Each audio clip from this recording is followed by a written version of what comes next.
Gua Jepang.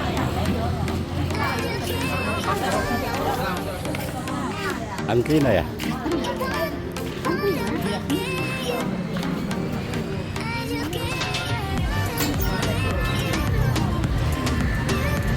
Dewasa 4, anak-anak 4 dah.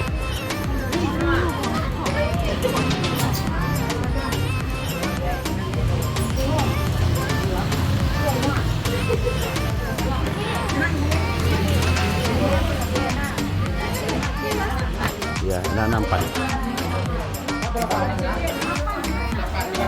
Dewasa 4, anak-anak 4.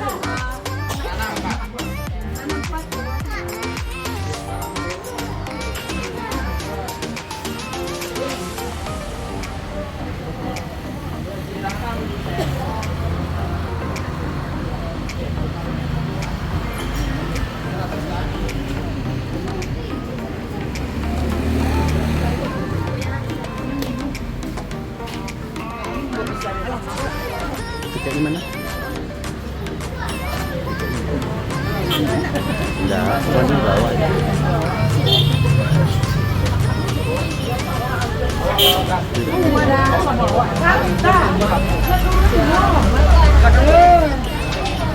Tunggu sampai dulu.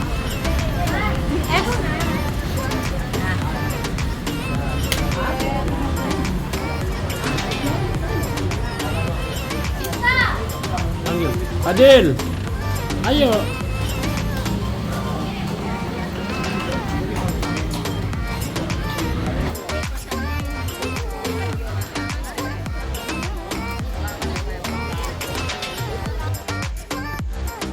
Assalamualaikum warahmatullahi wabarakatuh, sahabat semua. Saat ini saya berada di Lubang Jepang ataupun Gua Jepang, Bukit Tinggi. Salah satu peninggalan sejarah di masa penjajahan Jepang yang ada di Bukit Tinggi ini. Ya, saat ini pengunjungnya cukup ramai, dan mengenai sejarah mana terbentuknya Lubang Jepang nanti akan dijelaskan pada saat kami berkunjung ke dalam. Selamat menyaksikan sahabat semua, mudah-mudahan tayangan ini menghibur. Jangan lupa like, komen, share, dan subscribe. Demikian, billahi taufiq hidayah. Assalamualaikum warahmatullahi wabarakatuh. Itu yang kelihatan di kejauhan adalah Gunung Singgalang.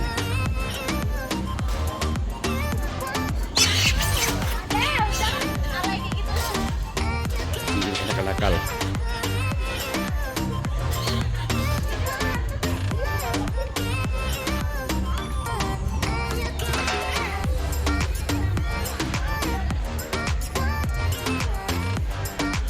Pak Epi namanya itu, sudah membuat video. Video dalam video. Itu lagi selfie, lagi selfie ria menuju ke Lubang Jepang.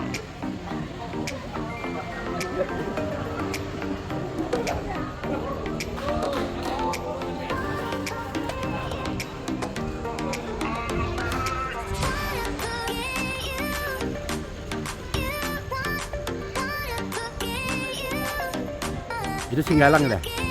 Yang ini Singgalang Pak, ini Gunung Merapi. Ini kos. Ya, terbesar dengan Seruki deh. Ini masih 3 kali. Yang tadi pagi kan ditutup sama apa jadi nampak ya. Itu orang naik daki ya. Yang meninggal macam itu kan banyak juga ya. Kami mau turun ke Lubang Jepang. Ayo, hey. Nanti lubangnya foto dulu bang.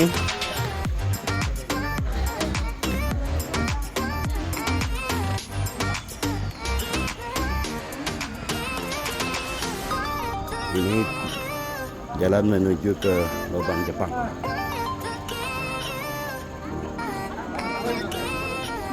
Cukup ramai pengunjung hari ini. Ya.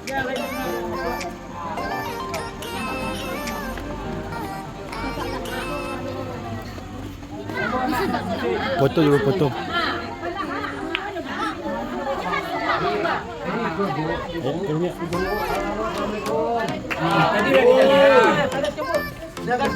Assalamualaikum warahmatullahi wabarakatuh.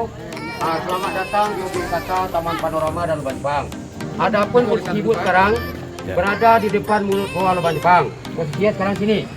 Terhitung dari 1470 meter yang sudah layak dibuka untuk umum. Posisi kita sekarang sini. Nanti kalau anda turun rombong ini, kita hanya turun tangga sampai sini. Habis ini datar supaya nggak ada tangga lagi. Di dalam ada ruang jelas, ada 21 lorong. Tetap di depan.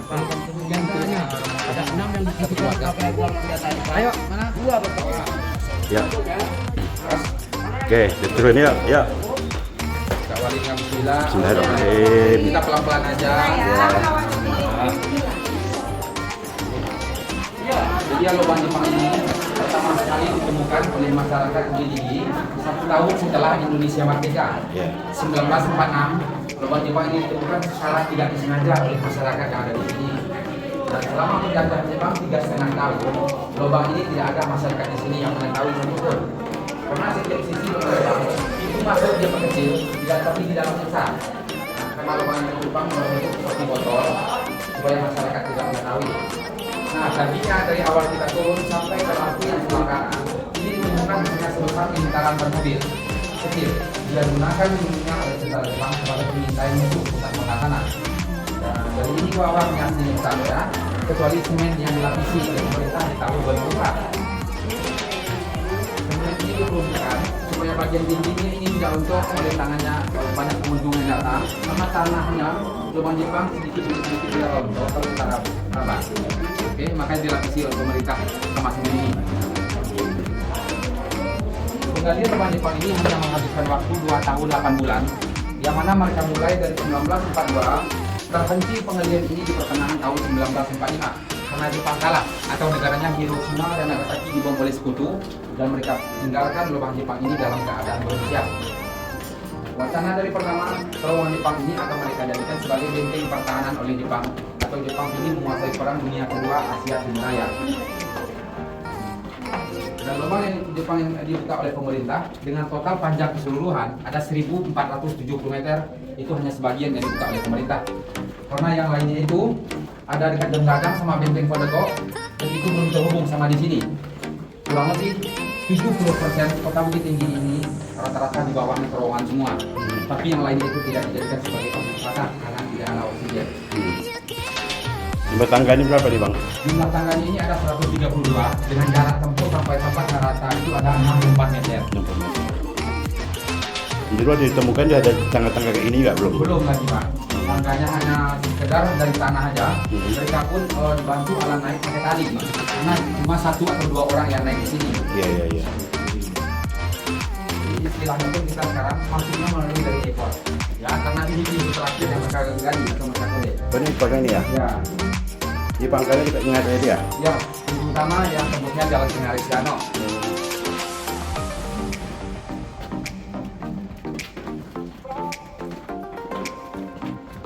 Paksa atau yang menggali terowongan ini mereka namakan sebagai Romusa. Yeah. Itu konon kabarnya bukan masyarakat lokal, bukan orang Sumatera, melainkan orang Jawa, Sulawesi, dan Kalimantan. Mereka datangkan ke sini, yang mana taktiknya itu supaya tidak membocorkan rahasia bila ada yang lolos melarikan diri ketika itu. Karena mereka yang datang masih menggunakan bahasa daerah masing-masing, seperti bahasa Jawa. Orang di sini nggak paham dengan bahasa Jawa, hanya paham dengan bahasa Minang. Begitu juga sebaliknya, orang Minang ini atau orang Bukit Tinggi ini yang mereka pilih dirinya, mereka pun nanti akan dibawa ke Pulau Jawa menggali lubang Jepang yang misalnya ada di daerah Bandung atau di Kabupaten, ya Semarang, Biak ataupun Papua. Ya, itu ada orang yang jaga. Dan posisi kita sekarang adanya 40 meter di bawah tanah. Kita di sini tidak mempunyai sinyal handphone, dan lubang Jepang itu tidak pernah kebanjiran atau tidak pernah masuk juga. Ya, untuk aslinya lubang Jepang ini hanya terdiri dari tanah semua. Kalau kita raba, sedikit dia rontok. Oke. Dan tinggi lubang Jepang kalau mulai ditemukan seluruhnya kurang lebih cuma 165. Konon kabarnya tentara Jepang hanya pendek. Dan kurang lebih 60 cm bagian lantai ini semua sudah digali lagi oleh pemerintah atau ditinggikan lubang Jepang ini supaya pengunjung bisa luas masuknya. Ini ruangan pertama. Panjang satu ruangan ini ada 30 meter sampai ke ujung di sana. Di sebelah sana juga ada jalan untuk menghubungkan antara lorong pertama sama lorong yang lainnya. Karena dia 21 lorong itu bersifat connecting dia semua. Tak ada bungkus tapi saling tembus. Nah, sengaja mereka gali terowongan Jepang ini 40 meter di bawah tanah. Maksud daripada dia atau prediksi dia supaya bisa menahan letusan bom yang daya bom mencapai 500 kilo. Tapi kalau dari segi kejadian alam seperti yang kita lihat di atas ini, semen yang lepas ini itu diakibatkan waktu gempa. Yang lepas cuma semennya aja. Alhamdulillah tanahnya tidak ada yang rubuh. Itulah untuk kekuatannya. Di tanah bergalian ini kemana dibuang ini? Nah, sampai detik ini tanah galian ini mereka rahasiakan. Itu hanya semata-mata untuk menjaga rahasia supaya lubang-lubang ini tidak terbongkar. Ini masih gudang senjata yang kedua. Tadinya akan direnovasi oleh pemerintah dan akan dijadikan sebagai mini teater. Dan sampai sekarang renovasinya ini terbengkalai yang bagus kok. Alasannya bisa menghilangkan bentuk sejarah yang lainnya. Yang akan dibuka lagi. Kita tunggu lorong.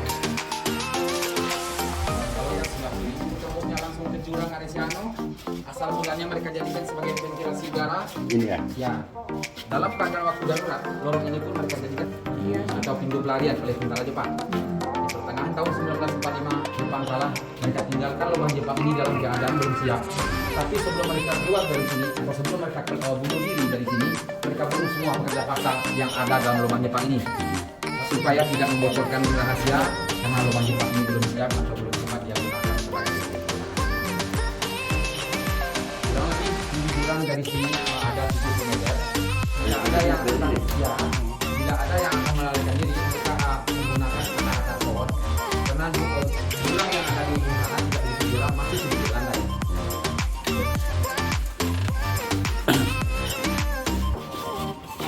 Dan sementara peninggalan yang ada di gudang senjata 6 lorong ini, karena masih banyak yang aktif dirinya, pemerintah sengaja memindahkan langsung semua Senjatanya. senjata-senjatanya.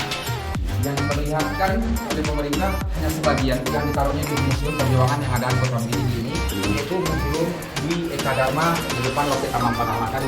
Ya, koneksi semua ini masih bukan senjata yang ketiga, dan kotak-kotak itu yang kita lihat di dalam Ya. tadinya akan dijadikan sebagai museum sosiologi atau tempat museum dioramanya. Ya. Tempat jualannya. Macam museum sosiologi, museum statistik, tempat miniatur gitu Pak maksudnya. Dan karena kan renovasi ini terlalu banyak kamar-kamar yang akan dirombak, pemerintah pusat itu tidak mengizinkan. Alasannya bukan menghilangkan bentuk aslinya atau bentuk sejarahnya, maka pada sekarang terbengkalai.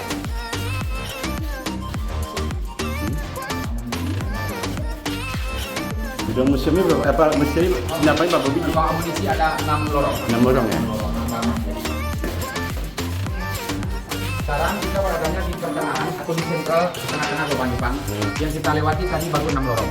Sekarang dari ujung sebelah kiri dan sebelah kanan itu ada 15 lorong yang masih bersifat connecting. Ya. Dengan 15 lorong ada 2 lorong atau 2 kamar bekas ruang makan untuk pekerja paksa secara dahulu. Yang sebelah kiri dan sebelah kanan ini ya. Ini adalah ruang makan. Dan itu pun diketahui awal mula ditemukan banyak bekas yang mereka tinggalkan berupa piring dan gelas itu hanya terdiri dari batok kelapa sama potongan bambu.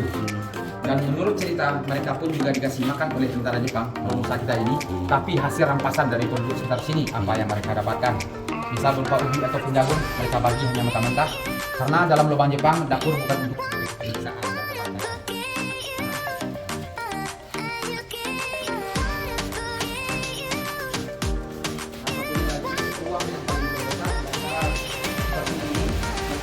Sebagai ruang meeting atau ruang sidang untuk tentara Jepang. Karena di ruangan di sini suara saya bergema dan mantul. Jadi dulunya mereka tidak perlu menggunakan mikrofon atau pengeras suara dan tidak perlu juga untuk berteriak untuk sidang di sini. Karena suara saya pelan itu pun jelas sampai ke ujung kanan. Inilah bekas ruang sidang atau ruang meetingnya. Sementara peninggalan di sini hanya berupa meja dan bangku dan itu pun sudah ditemukan hanya ada lampu atau dimakan rayap sudah dibuang oleh pemerintah rumah. Dan rencana dari pemerintah akan memiliki lagi semacam tiruan atau replikanya peninggalan yang lama. Rata-rata di atas 170. Jadi jika seolah-olah dia akan menyerang benteng pertahanan Jepang, mereka pastinya akan kesusahan karena tingginya itu tadi. Iya. Yang kedua, lorong mereka jadikan bersifat saling tembus dia semuanya atau connecting supaya membingungkan untuk orang yang pertama sekali masuk dalam lubang Jepang. Nah, Nah, lebihnya seperti ini. Fungsinya dulu sebagai barak tidur oleh tentara Jepang. Banyaknya ada 12 lorong. 12 orang. 12 lorong atau 12 kamar. Nah, itu yang depan kita itu juga ada pintu pelayan atau asal mulanya mereka jadikan sebagai ventilasi udara.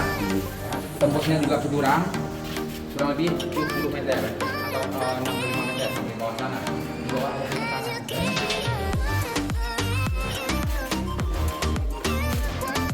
Nah, beginilah bentuk yang lepas cepat waktu kejadian gempa. Nah, semen yang baru direnovasi oleh pemerintah ini. Gempa sumber di mana nih? Ya. Tapi kalau untuk dari tanah yang bagian di sini dia beda sebenarnya.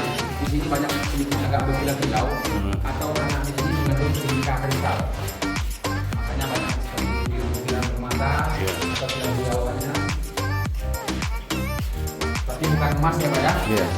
Kalau seandainya emas mungkin lubang Jepang ini nggak ada lagi. Habis. Dan seperti tadi oleh orang-orang dulu. Kita ketemu dulu.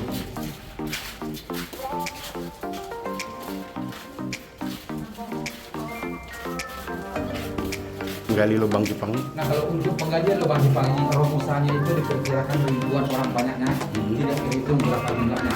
Karena sewaktu mereka menjajah atau sewaktu mereka menggali ini banyak juga mayat-mayat yang mereka buang langsung ke tembus ke sungai. Jadi tidak terhitung berapa jumlah, dengan bisa diperkirakan ribuan orang. Sementara untuk penggalian lubang Jepang ini mereka masih menggunakan alat-alat manual seperti pahat dan bor dari dis. Nah, penjaranya ini diperuntukkan untuk pekerja paksa yang tidak sanggup kerja lagi. Karena misal satu rumusa atau satu pekerja paksa minimal bertahan menggali lubang Jepang ini cuma sampai 5 atau 6 hari. Setelah hari yang ke-6 atau yang ke-7 pun pekerja paksa kita pun di sini banyak yang kelelahan, kecapean dan apalagi sakit. Mereka akan dimasukkan dalam penjara sampai mati di dalam penjara. Ya, satu persatu yang mati dalam penjara mereka buang ke dalam lorong pembuangan mayat, supaya mayat itu tidak bertumpuk di dalam lubang Jepang ini. Dan kalau kita lihat sekarang penjaranya ini sudah mentok atau sudah ditimbun oleh pemerintah, karena ini sudah tidak asli lagi dalamnya. Karena awal mula ditemukan panjang penjaranya ini mencapai kurang lebih 20 meter ke belakang sana. Oh, itu tidak tembus ya? Itu sudah ditimbun oleh pemerintah karena inisiatif dari pemerintah setelah renovasi ulang. Bagian lantai ini tanahnya ditimbun ke sana untuk menghilangkan bau bangkai yang pernah ditemukan di sini. Oh gitu. Tapi yang pastinya tengkoraknya atau kerangka manusianya udah dipindahkan ke makam pahlawan semua. Oh, ini yang ada Hanya sini. meninggalkan bau bangkai aja. Makanya kelihatan sekarang pendek.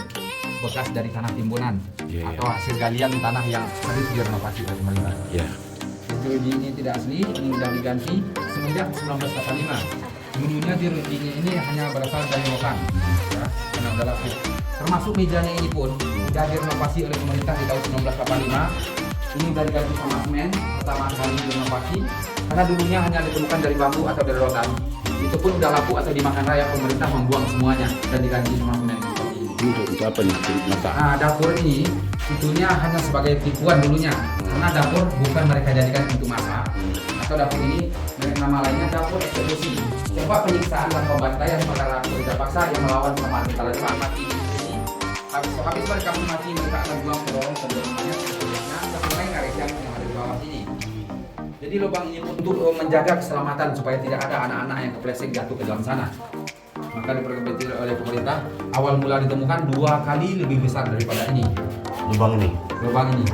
Dalamnya awal mula ditemukan kurang lebih 65 meter. Bentuknya seperti seluncuran anak-anak. Oh gitu ya. Ya, tembusnya langsung ke sungai.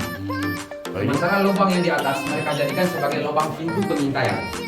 Dan seolah-olah mereka naik ke atas sana hanya sekitar 10 tangga atau sekitar 10 meter. Tembusnya itu nanti di tebing-tebing atau di pinggang jurang. Mereka gunakan sebagai pengintaian. Tapi yang mereka intai di sini bukan musuh, melainkan penduduk desa yang ada di bawah sana. Karena di bawah sana ada 3 kampung atau 3 desa, maka pencari mereka bertani dan berkebun. Jadi bila mana mereka yang akan menjual hasil kebunnya ke kota Bukit Tinggi, mereka sudah diintai oleh tentara Jepang dari sini dan akan dirampas di pintu penyergapan hasil panennya itu.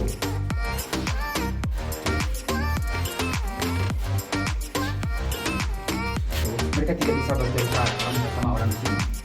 Karena mereka yang datang masih menggunakan bahasa daerah masing-masing seperti bahasa Jawa, Sulawesi, Kalimantan. Mereka mungkin masih bisa menciptakan Cuma hanya bisa menyelamatkan diri mereka dulunya. trauma juga. Nah, trauma aja juga, tapi sedang nggak bisa mengucapkan rahasia. Dan setelah Indonesia merdeka, itu pun ada perdamaian. Itu pun masih berfungsi sebagai peredam suara atau pemecah suara, supaya suara besar yang berasal dari dapur tidak akan terdengar ke tempat yang lainnya. Satu lagi gimana? Rame-rame juga, takut tuh.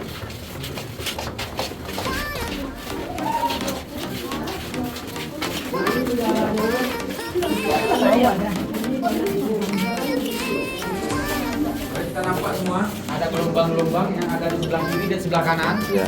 Itu dari dulu asli sampai sekarang pun tidak diubah. Ini ya? Karena itu pun masih berfungsi sampai sekarang. Ini ya? Yaitu sebagai peredam suara yang akan peredam suara atau pemecah suara. Dikarenakan dapur mereka jadikan sebagai dapur penyiksaan. Suara orang kena siksa yang di dapur sana tidak akan terdengar ke tempat yang lainnya. Karena lubang inilah penyebabnya. Jadi kita boleh bedakan sama lorong yang lainnya itu. Lorong yang dindingnya polos tidak ada gelombang seperti ini. Suara kita akan bergema dengan dan tidak ada memecah suaranya. Iya, iya. Mereka hanya memikir sepanjang jalan gelombang-gelombang yang ada di pinggir kiri kanan supaya apapun aktivitas orang yang berada dalam lubang Jepang ini termasuk letusan senjata tidak mencurigakan untuk pejalan kaki yang lagi berjalan di luar sana. Ini yang kita lewati dari sebelah tadi yang fungsinya tadi sebagai barak tidurnya tentara-tentara Jepang ada di bawah sana. Tapi sebelumnya mereka pastikan dan mereka intai dulu dari lubang pengintai tadi. Baru mereka rampas di sini. Karena di lorong ini di luar sana udah jalan orang kampung untuk menuju ke kota atau menuju ke pasar. Sementara lubang ini kurang lebih 10 meter di atas jalan raya. Bila ada orang yang berjalan di luar sana, lubang ini pun tidak tampak. Sampai sekarang pun tidak nampak. Satu lagi mereka tutup sama daun atau semak-semak. Maka daripada itu lubang Jepang ini ditemukan secara tidak disengaja karena awal ditemukan hanya seperti tadi. Siapa yang menemukan pertama kali itu, Pak? Masih masyarakat lokal yang ada di sini, Pak. Ya, masyarakat perkampungan itu dengan secara tidak disengaja. Misalnya orang yang mencari ranting-ranting kayu untuk bahan bakar di rumahnya. Inilah lorong ini. 1946, 1 tahun setelah Indonesia merdeka. Ya. Dan pertama mereka temukan, mereka pun tidak ada yang berani sendiri atau sampai 20 orang masuk dalam lubang Jepang ini.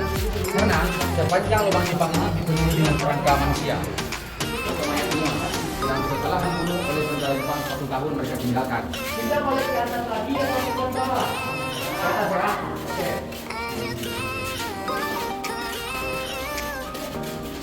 Ini panjangnya sama panjangnya lorong sama ya? Kurang lebih rata-rata 30 meter satu lorong ini panjangnya.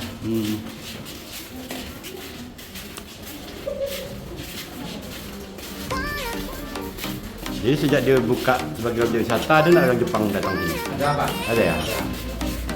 Lubang Jepang ini didirikan oleh wisata di tahun 1986. Ya. Yang meresmikan ketika itu Menteri Pendidikan Bapak Fuad Hasan. Ya. Jadi ini pintu utama atau pintu keluar ke saya lain yang tembusnya ke jalan raya. Oh iya. Ya, Bapak, jadi kita kembali ke Kembali ke atas lah. Ya, dari sinilah awal mula lubang Jepang digali. Oh, sini ya? Tadi Yang ngarai tadi ya? sampai ke jalan raya. Ini namanya pintu utama. Pintu awal Jepang Lihat ke kanan. dimulai dari sini. Kanan aja. Jadi orang kita yang di Jawa, Sulawesi, dan Nah, lebihnya yang kita tidak temukan bagian ke atas tadi, itu sambungan dari lorong yang para militer tempat di bawah tadi. Ya. Karena banyak lorongnya itu lebih 12 kamar bekas para tidur tentara-tentara. Kalau yang belum bisa dimasukin Yang belum juga dibuka, itu untuk kota ini lebih banyak lagi, Pak. Ya, terampil oksigen juga. oksigen nggak ada. Apakah kita mau melewati pintu yang pertama atau original? Kita lewat sini. Iya, iya. Ya. Inilah pintu amunisi yang tadi, Ya. yang adanya 6 lorong, kita di seberangnya lagi. Ini lubang Jepang yang tidak ditemukan, yang tidak dibuka oleh pemerintah di Kota Bukit Tinggi.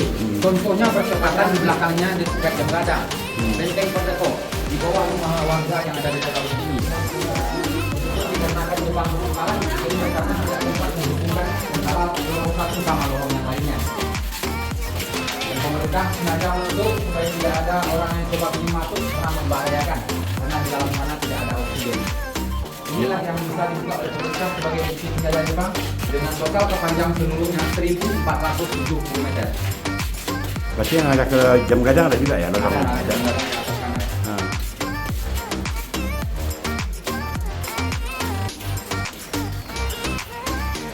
Lubang Lubang Jepang ini supaya tidak terbongkar. Selama penjajahan Jepang 3,5 tahun, Hmm. sampai detik ini tidak ada yang tahu kemana mereka buang hasil galian Lubang Galiannya. Jepang ini. Ya. Berapa? Itu hanya semata-mata untuk menjaga rahasia Lubang Jepang supaya tidak terbongkar. Ini tidak tempat museum-museumnya nanti, tapi belum siap, dan ini mini teater yang kita lewati dari depan tadi. Mini teater yang kita lewati dari depan tadi.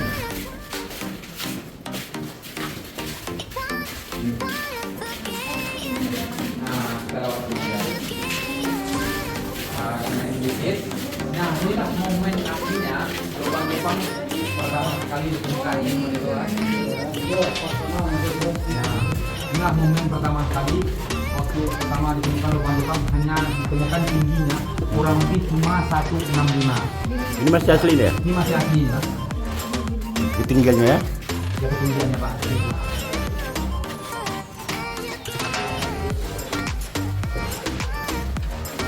Dan kalau untuk kelanjutan, kalau adik-adik semua ingin melihat peninggalan dari tentara Jepang yang terletak di dalam Lubang Jepang ini dulunya sudah dipindahkan ke museum. Yang mana pun museum itu di depan loket taman penyelamatan tadi yang ada monumen pesawat, itu peninggalan dari senjata-senjata tentara Jepang. Dia boleh beli lengkap perjalanan bapak boleh melihat ke sana. Iya.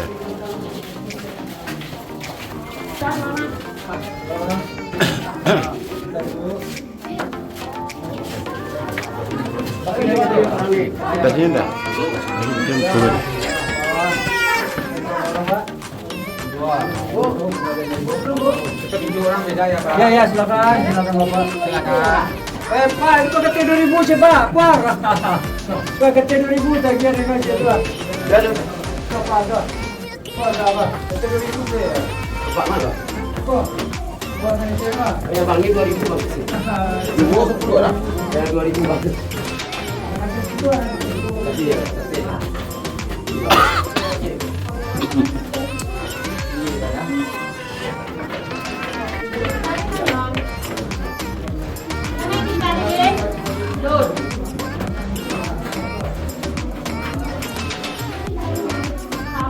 Kami menaiki tangga.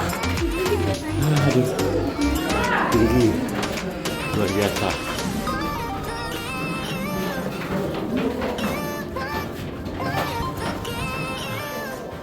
Aduh, aduh, aduh, aduh. Hah? Sudah.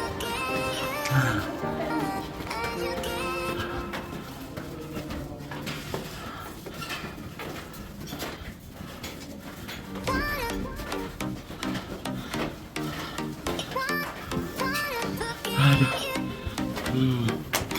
Aduh. Ngos-ngosan.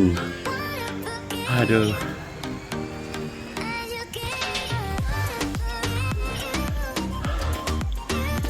Kami baru saja mengunjungi Lubang Jepang. Ngos-ngosan.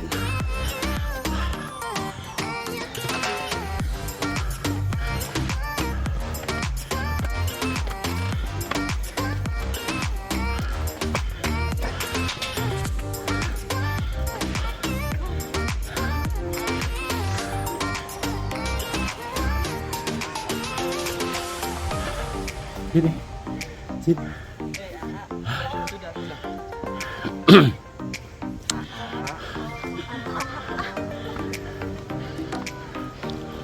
Wajah-wajah capean.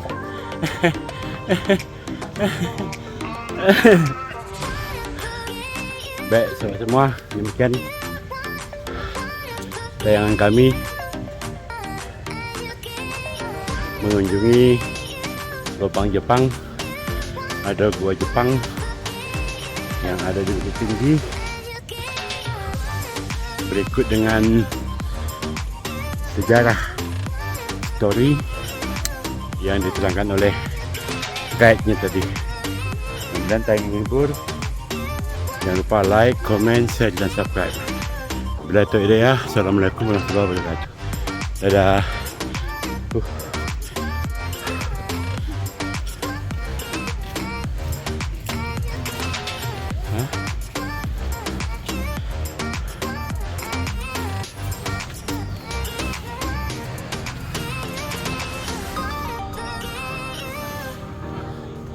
Jadi beli baju enggak? Sini aja.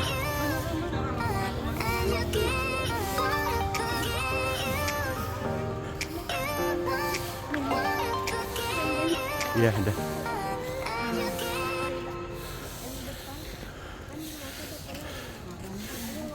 Hah?